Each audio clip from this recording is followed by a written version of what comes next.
자, 7월 30일 주일 예배 오신 모든 분들을 주님의 이름으로 환영합니다. 주님께서 오늘도 우리에게 신령한 은혜와 축복으로 함께 해주실 줄 믿습니다. 다 같이 묵상으로 기도드리겠습니다.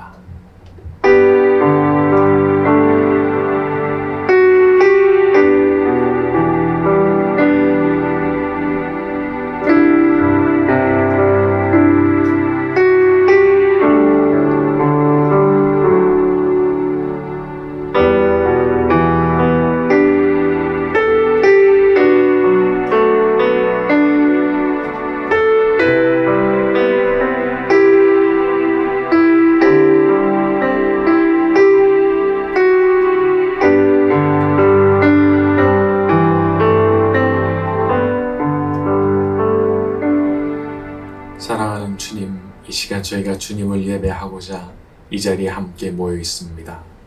거룩하신 성삼위 하나님께서 이 자리 가운데 찾아와 주시고 주님의 그 영광스러운 그 얼굴빛을 저희에게 비추어 주시옵소서.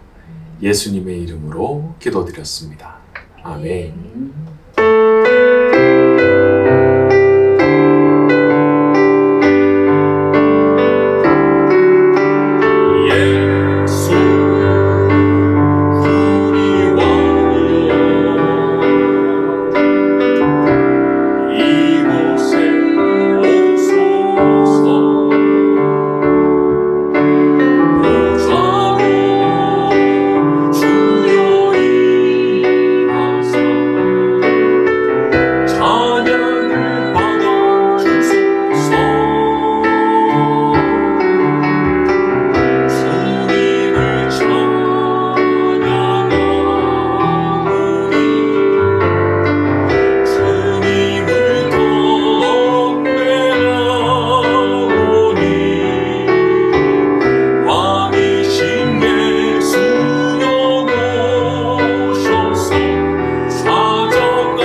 다같이 참회의 기도를 드리는 시간 가지겠습니다.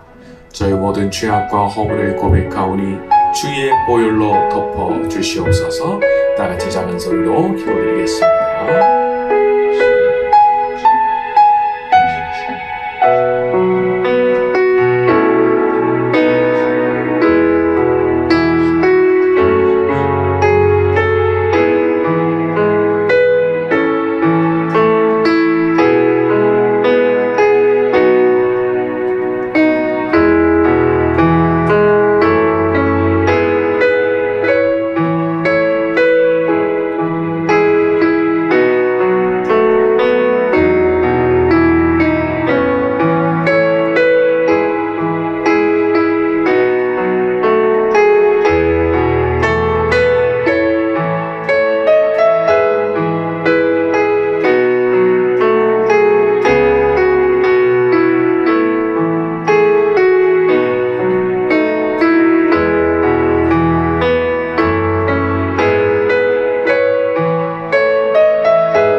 주님, 이 시간 저희의 모든 죄악된 것과 허물진 것들을 주님 앞에 아뢰었습니다.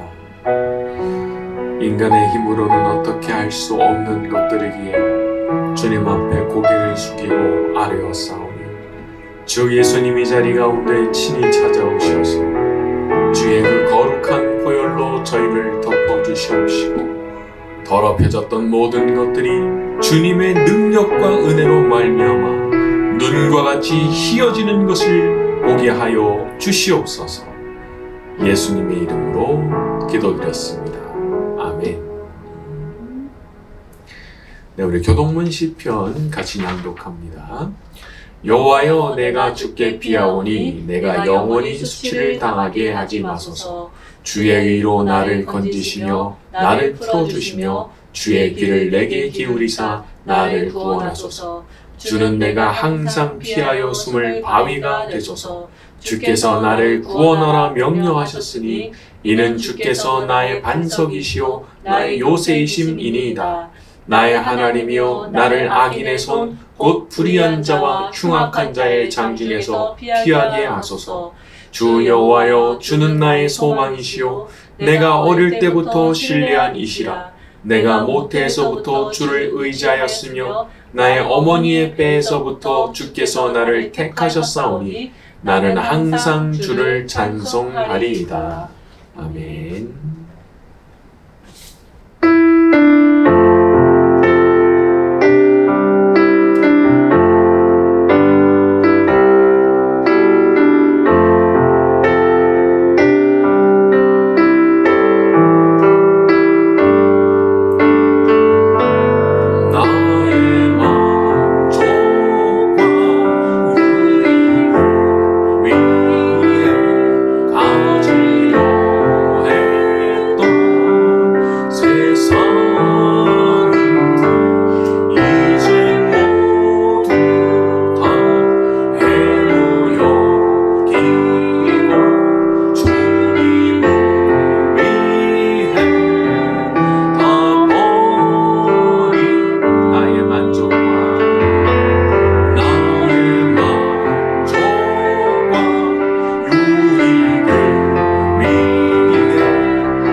말씀을 듣는 가운데 역사하셔서 주의 음성 들려오게 하여 주시옵소서. 말씀하시는 하나님을 체험하기 원합니다. 자, 같이 작은 소리로 기도드리겠습니다.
주 우리의 의와 기쁨이 되시는 주님을 더욱 사랑하기 원합니다.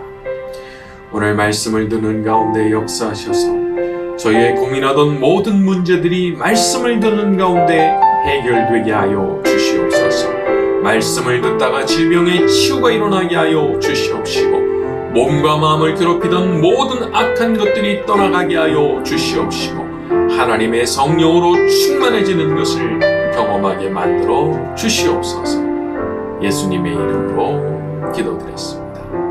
아멘.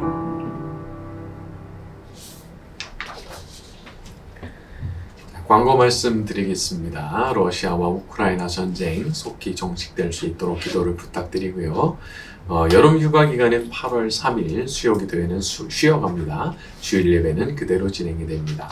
교회에 필요한 일꾼들인 기도자, 전도자, 헌금자, 예배 참석자를 위해서 기도를 부탁드리고 또 우리 박영웅, 최영민, 윤은호 선교사님 위해서 또 에어원과 월드비전 위해서도 기도해 주시면 감사하겠습니다. 지난 시간에 우리는 요한계시록 5장을 끝까지 다루면서 천상의 예배가 진행되는 장면까지를 다뤘습니다. 오늘은 요한계시록 6장으로 들어가게 되는데요. 이제부터는 하나님의 심판이 하나하나 진행이 되게 됩니다. 이제 조금 조망을 크게 가져가서요. 좀 크게 보게 되면은 7인과 7나팔과 7대접의 심판 시리즈가 이게 계속 진행이 되거든요. 근데 이런 심판을 해석할 때 크게 두 가지 견해가 있습니다. 첫째, 이 모든 심판들, 7인, 7나팔, 7대접 심판이 순서대로 일어나는 것이다. 그렇게 보는 관점이 있고요. 자, 두 번째 견해는 이것이 일종의 반복인데 점차로 강도가 강화되는 그런 나선형의 반복이다. 이렇게 보는 관점이 있습니다. 아마 우리 일반적인 성도님들의 경우 이것을 시간적인 순서로 생각하시는 경우가 많을 거라고 봅니다. 아마 전문적으로 연구를 하지 않는 거의 모든 분들의 견해가 이쪽일 거예요. 자, 그런데 학자들이 이것을 시간적 순서라고 보지 않는 이유가 좀 있습니다. 자, 첫째, 이 세 개의 심판 시리즈들이 하나같이 7번째 심판이 끝날 때 동일한 증상이 나타납니다. 번개와 음성과 우레와 지진, 요 네 가지 증상으로 이 네 가지 현상으로 이 심판들이 끝을 맺어요.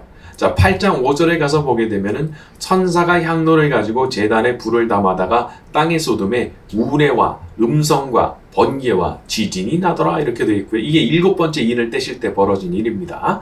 또 11장 19절에 가게 되면은 이에 하늘에 있는 하나님의 성전이 열리니 성전 안에 하나님의 언약궤가 보이며 또 번개와 음성들과 우레와 지진과 이렇게 나오죠. 이게 천사가 7번째 나팔을 불 때 일어난 일입니다. 또 16장 18절에 가게 되면은 번개와 음성들과 우레 소리가 있고 또 큰 지진이 있어. 얼마나 큰지 땅에 있어 온 이래로 이같이 큰 지진이 없었더라 이렇게 돼 있어요. 이게 7번째 천사가 마지막 대접을 쏟았을 때 벌어진 일입니다. 그래서 이 모든 이 7번째에 일어났던 일들의 그 마무리가 다 같은 장면이기 때문에 결국은 이것이 같은 종류의 결말을 의미하는 것이 아니겠느냐 하는 것이 이제 학자들의 견해인 거예요. 그래서 이 심판들이 모두가 동일한 시점에 끝나는 것을 가리키는 것이다. 이렇게 추론을 할 수가 있는 겁니다. 자, 그러면 또 의문점이 한 가지 생기겠죠. 아니, 그러면 이 세 개의 심판 시리즈는 각각은 도대체 다 무슨 의미가 되는 겁니다. 왜 이게 한 번으로 딱 끝내면 좋은데 이걸 세 번을 반복해서 이렇게 얘기를 했느냐 생각할 수가 있겠죠. 자, 이 안에는 일종의 반복과 강화가 들어있다고 봅니다. 예를 들어서 처음에 인심판이 나올 때는요, 숫자로 4분의 1이라고 하는 숫자가 나오는데, 이게 뒤로 나팔 심판으로 가서 보게 되면은 숫자가 어떻게 바뀌냐면 3분의 1로 바뀝니다. 자, 4분의 1에서 3분의 1, 분량이 늘어나는 거죠. 또, 처음에는 이 심판의 성격 자체가 자연계를 향한 심판이 많이 나옵니다. 그런데 이게 나중으로 옮겨가잖아요. 그러면 초자연계, 그리고 사탄에 대한 심판으로 이게 넘어가게 됩니다. 그래서 이 세 개의 심판 시리즈가 일종의 나선형으로 이렇게 반복되면서 강화되는 방식으로 강도를 높여간다, 그렇게 보는 거죠. 자, 그래서 이 세상에 내리시는 하나님의 심판이라고 하는 것이 어떤 패턴을 가지게 되는데, 반복과 강화라고 하는 패턴을 가지게 된다, 이제 그런 뜻입니다. 자, 이제 요 정도로 이제 우리가 선언을 다뤘고요. 이제 우리가 하나하나를 살펴보도록 하겠습니다. 자, 1절과 2절로 갑니다. 내가 봄에, 시작. 내가 봄에 어린 양이 7 인 중에 하나를 떼시는데 그때에 내가 들으니 네 생물 중에 하나가 우레소리같이 말하되 오라 하기로, 이에 내가 보니 흰말이 있는데 그 탄자가 활을 가졌고 면류관을 받고 나아가서 이기고 또 이기려 하더라. 자, 이제 어린 양께서 첫 번째 인을 떼십니다. 흰말을 탄자가 나오는데 그 탄자가 활을 가졌다라고 했죠. 자, 학자들은 이것이 당시의 로마 제국을 괴롭히던 파르티아 제국의 기병대를 떠올리게 하는 모습이라고 봅니다. 자, 파르티아 제국의 기병대 굉장히 낯설죠. 이게 어떤 존재냐면 BC 55년과 AD 62년에 로마 제국에 큰 타격을 줬던 그런 기병대인데, 또 60년대, 70년대에도 계속해서 공격을 했다고 하더라고요. 그래서 이게 당시의 로마로서는 상당히 두려운 존재였다라는 겁니다. 자, 그런데 그런 파르티아 제국의 기병대 같이 보이는 존재가 나와서 이기고 또 이기려고 했다라고 했죠. 자, 그래서 이걸 어떻게 보느냐 하면, 어떤 카리스마를 가진 리더가 나타나서 계속 야심을 가지고 정복 전쟁을 일으키는 것이라, 그렇게 보더라고요. 그러니까 이걸 뭐 어떤 분은 국제전이다, 그렇게 말을 하기도 하고요. 자, 어떻게 보면은 특별히 이 카리스마를 가진 인물이 나타난다고 하는 것이 좋은 일이기도 하지만, 한편으로 보면은 상당히 위험한데, 이 사람이 나쁜 마음을 먹잖아요. 그럼 진짜 전쟁을 일으키거든요. 카리스마를 가지지 못한 인물들은 어떤 면에서 보면 좀 안전한 거예요. 왜냐면 그 정도로 막 함부로 전쟁을 일으키는 그런 일은 잘 하지 않거든요. 하지만 카리스마를 가진 존재들이 나타나면은 진짜 전쟁을 일으키는 겁니다.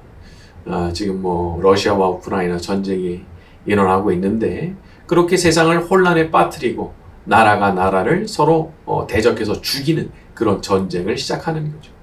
자, 그런데 이것이 본질적으로 어떤 것이냐 하면, 영적으로 보자면 종말을 준비하시는 하나님의 거대한 심판의 사인 중 하나라는 겁니다. 이런 국제적인 전쟁이 벌어지는 것이 말이죠. 그러니까 뭔가 지금 다가오고 있다, 이제 그런 뜻이 되는 겁니다. 그래서 우리가 이런 국제적인 전쟁을 보게 되면 하나님께서 진행하고 계시는 인간 역사의 종말이 점점 다가오고 있구나, 그렇게 생각하고 우리가 경각심을 가져야 되는 거죠. 자, 우리 3절과 4절로 갑니다. 둘째 인을, 시작. 둘째 인을 떼실 때에 내가 들으니 둘째 생물이 말하되 오라 하니, 이에 다른 붉은 말이 나오더라. 그 탄자가 허락을 받아 땅에서 화평을 지하여 버리며 서로 죽이게 하고 또 큰 칼을 받았더라. 자, 이번에는 또 붉은 말을 탄자가 나오는데, 땅에서 화평을 지하여 버리고 서로 죽이게 하고 큰 칼을 가졌다라고 했습니다. 자, 이것도 일종의 전쟁인데, 전쟁이라고 보는데 서로를 죽인다라고 하는 면에서 일종의 내전 같은 것을 의미하는 것으로 보는 견해들이 있습니다. 특히 붉은 말, 큰 칼, 이런 것들은 아주 피가 낭자하게 흐르고 있는 모습을 상징하는 거죠. 여러분, 증오가 얼마나 무서운 건지를 알아야 됩니다. 사람이 언제 살인을 하느냐, 증오가 커질 때, 그 증오가, 그 미움이 자기를 압도할 때 사람이 살인도 저지르는 겁니다. 왜냐하면 그 미움이 나를 압도하는 거거든요. 그래서 우리가 살아가는 그 사회 안에 증오와 미움이 커질 때 우리가 기도를 참 많이 해야 되는 겁니다. 모든 미움과 증오가 사그라들게 하시고 용납하고 포용하는 그런 마음을 주십시오. 우리들이 그런 기도를 많이 해야 되는 거예요. 지금의 한국 사회는 얼마나 그런 게 많은 사회가 됐습니까? 그러니까 우리 그리스도인들이 정말 기도를 더 많이 하지 않으면 안 되는 거예요. 사회만 그런가요? 작게는 더 피부에 와닿게는 우리의 가정에도, 우리의 교회에도, 내가 다니는 직장에도, 사업체에도 늘 평화가 있어야죠. 평화가. 거기가 만약에 증오가 넘치는 곳이 된다라고 생각해 보세요. 아니, 내가 있는 가정이 막 증오가 넘친다. 와, 내가 다니는 교회가 증오가 넘친다. 내가 일하는 직장이 막 증오가 들끓는다. 생각해 보세요. 얼마나 그게 참 두려운 일이 되겠습니까? 그리고 거기에서 이렇게 화평이 사라지고 평화가 사라지게 되면 어떤 일이 일어나는 거예요? 서로가 서로를 향해서 칼을 들고 딱 마주서는 거예요. 칼을 들고. 내가 너 죽여버린다. 그런 일이 실제로 벌어질 수 있는 겁니다. 그리고 그런 것들이 하나님께서 이 세상을 심판하실 때 행하시는 아주 그 심판의 중요한 도구로 사용이 된다는 거예요. 미움과 증오를 쉽게 생각하면 안 되는 겁니다. 그것이 정말 무서운 심판의 전조일 수 있거든요. 자, 그러면 우리 그리스도인들이 있는 곳은 어때야 됩니까? 정반대의 모습이 보여야 되는 거죠. 자, 그리스도인들이 모인 곳에는 거기는 사랑이 있는 거예요. 거기는 화평이 있는 거예요. 서로를 위해주는 진실한 마음이 거기 있는 거예요. 그래서 교회가 정말 교회다운 모습을 보일 때 마치 상위의 동네가 숨겨지지 못하는 것처럼 캄캄한 밤에 등불이 딱 켜지게 되면은 그게 드러나요? 안 드러나요? 드러나잖아요. 눈이 갈 수밖에 없는 거예요. 근데 교회가 그렇게 미움과 증오가 판치는 세상 가운데서 그게 드러나야 된다는 거예요. 정말 아름다운 모습으로 말이죠. 그래서 우리가 복음을 전할 때 그런 방법도 참 중요한 겁니다. 그 방법도. 전도를 하는데 막 갈등을 일으키고 막 불화를 일으키는 방식으로 전도하는 거 정말 삼가야 됩니다. 그게 장기적으로 보면은요, 복음 전할 기회가 다 없어지게 하는 거예요. 그 복음이 가진 영광스러운 광채가 다 사라져버리게 만드는 겁니다. 그래서 전도도 복음 전하는 것도 언제나 예의 바르게 넘어서는 안 되는 선을 넘지 않는 좀 정중한 전도가 되어야 되는 거예요. 전도라는 명목으로 막 갈등을 일으키고 평화가 사라지게 하고 서로가 서로에 대해서 막 증오심을 품게 만들면 여러분, 그게 그런 증오심을 막 품게 하는 게 아니 하나님의 심판이 수행될 때 일어나는 일인데 아니 그게 우리 그리스도인들을 통해서 만들어진다고 하면은 이거 얼마나 문제가 되겠어요. 얼마나 큰 책임을 져야 되는 거냐 말이죠. 있던 갈등도 잠재우고 없던 평화도 생기게 만드는 것이 이 종말의 시대를 살아가는 그리스도인들이 보여주어야 하는 어떤 영적인 표지가 되는 겁니다. 참 거기는 평화가 있어. 거기는 참 뭐랄까, 거기는 갈등이 없어. 거기는 마음이 불편했다가도 거기 다녀오면 참 마음이 편안해져. 그런 곳이 교회가 되어야 되고 그런 곳이 바로 그리스도인들의 모임이 되어야 되는 거죠. 자, 우리 모두가 그런 피스메이커가 되어서 하나님의 구원하심을 세상에 알리는 선한 영향력의 도구가 되기를 바랍니다. 자, 우리 이제 5절과 6절로 넘어갑니다. 셋째 인을 시작. 셋째 인을 떼실 때에 내가 들으니 셋째 생물이 말하되 오라 하기로 내가 보니 검은 말이 나오는데 그 탄자가 손에 저울을 가졌더라. 내가 네 생물 사이로부터 나는 듯한 음성을 들으니 이르되 한 데나리온의 밀 한 대요 한 데나리온의 보리 속대로다. 또 감람류와 포도주는 해치지 말라 하더라. 자, 이제 세 번째 심판이 나오는데 검은 말을 탄 자가 나왔다고 했죠. 검은 말을 탄 자가 손에 저울을 가졌다. 여기서 검은색이라고 하는 것은 상복의 색깔을 의미하는 걸로 봅니다. 자, 그리고 또 저울이 나오는데 이것은 바로 이어지는 6절에 밀과 보리를 재는 도구를 들고 나온 것이라 그렇게 봅니다. 자, 한 데나리온은 노동자의 하루 품삯에 해당하는 금액이고 밀 한 대라고 하는 것은 한 사람의 하루치 식량입니다. 그리고 보리석대라고 하는 것은 한 사람의 3일치 식량인데 어떤 사람은 이것을 한 가족의 하루치 식량이라 그렇게 보기도 해요. 자, 그런데 당시 물가로 보게 되면 말이죠. 이 한 데나리온의 밀 한 대, 한 데나리온의 보리석대라고 하는 것이 어느 정도의 가격이냐 하면 평소 가격의 8배 내지 16배였다고 그래요. 그러니까 이게 인플레이션이 엄청나게 일어나는 거죠. 그래서 이 셋째인의 심판은 이 검은 말을 탄 자가 가져오는 그 재앙을 뭐라고 보느냐 하면 기근이라고 봅니다. 기근, 흉년이 든 거죠. 그래서 온 세상에 기근이 들어서 곡물값이 막 폭등을 하고 먹을 것이 없어지는 그런 상태. 그런 기근도 종말이 다가오는 세상에 내리는 심판 중에 하나라 그렇게 보는 겁니다. 자, 여기서 감람유와 포도주는 해치지 말라. 이제 감람유, 올리브유와 포도주는 가뭄에 그렇게 즉시 영향을 받는 종류는 아닌데 이런 것들에는 손대지 말라 하셨다는 겁니다. 여러분, 하나님의 심판에는 긍휼이 있습니다. 모든 걸 그냥 다 쓸어버리시는 방식이 아니고 완전한 종말이 다가오기 전까지는 심판에도 긍휼과 자비가 베풀어지는 거죠. 그러니까 우리 하나님께 이런 자비가 있으셔서 우리들이 살아남아 있는 거라고 생각을 합니다. 만약에 하나님께서 모든 정의를 그냥 칼같이 세우시고 행한 그대로 당장의 죄값을 다 갚아버리신다면 아니 누가 감히 살아남기는가 말입니다. 심판의 와중에도 하나님 베푸시는 자비가 있어서 그래도 살아남아 있는 거죠. 저는 이런 하나님의 자비하심이 참 우리들에게 너무 좋은 일이고 감사한 일이라는 생각을 합니다.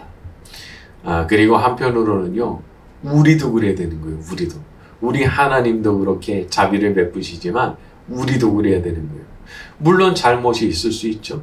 대가를 치르게 해야 되는 일이 있을 수 있습니다. 하지만 그래도 너무 야박하게, 너무 잔인하게, 너무 지독하게 상대를 대하면 그거 별로 좋지 않은 거예요. 우리 하나님은 정말 선하신 분이시기 때문에 아무리 정당한 일을 갖다 대도 아주 야박하게 구는 사람, 너무 잔인하게 구는 사람 좋아하지 않으시는 겁니다. 너는 내가 너를 얼마나 봐주고 내가 용서를 해줬는데 내가 너를 당장에 끝내버릴 이유가 이렇게 많지만 내가 너를 향해서 자비를 베풀고 용서해주고 너를 기다려주었는데 너는 지금 뭘 하고 있느냐? 하나님께서 그렇게 말씀하실 수 있는 거거든요. 마태복음 7장 1절과 2절 비판을 받지 아니하려거든 비판하지 말라. 너희가 비판하는 그 비판으로 너희가 비판을 받을 것이요 너희가 헤아리는 그 헤아림으로 너희가 헤아림을 받을 것이니라. 똑같이 받는다는 거예요. 똑같이.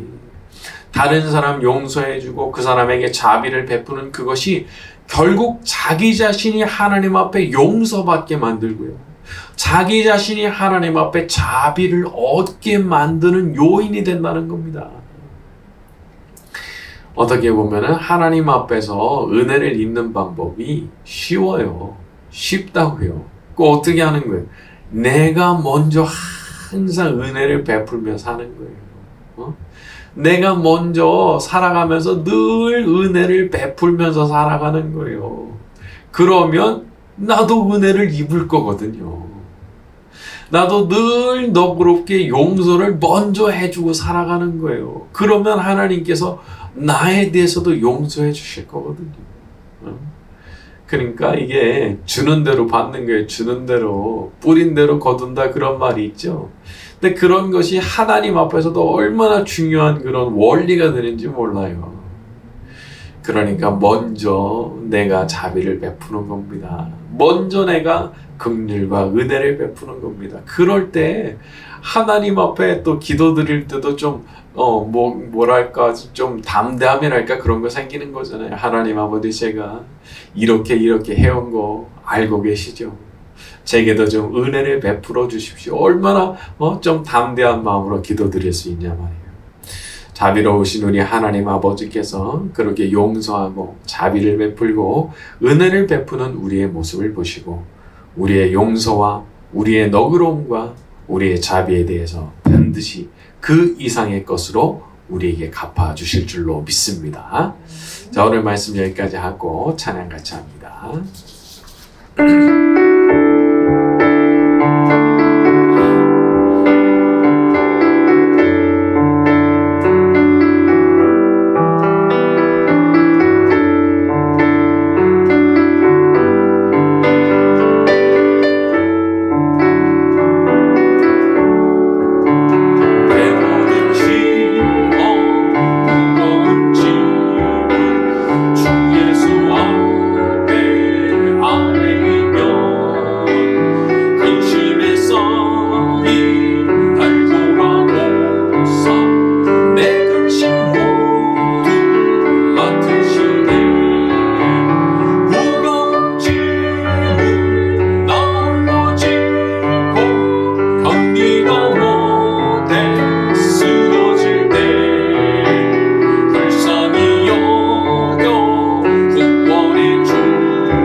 나누어 기도하는 시간 가지겠습니다.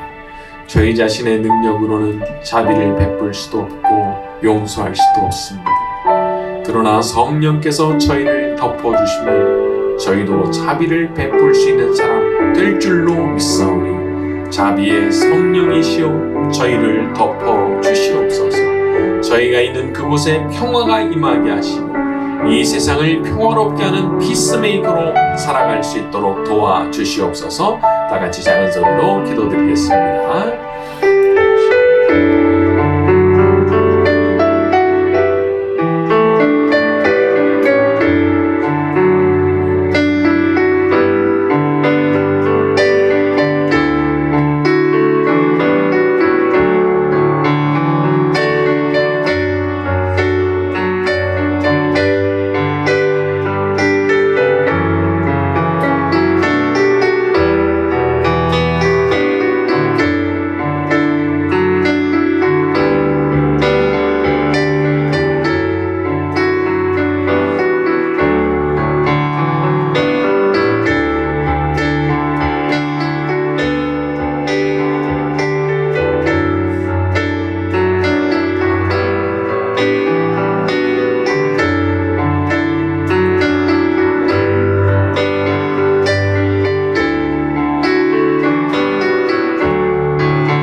불쌍히 여겨 구원해 주실 분 오직 주 예수님밖에 없는 줄로 믿습니다. 이 시간 자신의 마음과 정성을 담아 예물을 드리는 주의 백성들이 싸우니 기억하여 주시옵시고 하늘의 신령한 복으로 이 땅의 기름진 복으로 말씀에 약속하신 것과 같이 100배의 축복으로 갚아 주시옵소서. 성삼위 하나님께서 모든 영광 받으시기를 소원하오며 예수님의 이름으로 기도드렸습니다. 아멘. 지금은 우리의 구주가 되시는 예수 그리스도의 은혜와 하나님 아버지의 무궁하신 사랑하심과 오늘도 함께 하시는 성령님의 감화, 감동, 위로, 교통, 충만하심이 이 자리에 모이는 모든 이들의 머리 위에 지금부터 영원까지 함께 있을지어다. 아멘.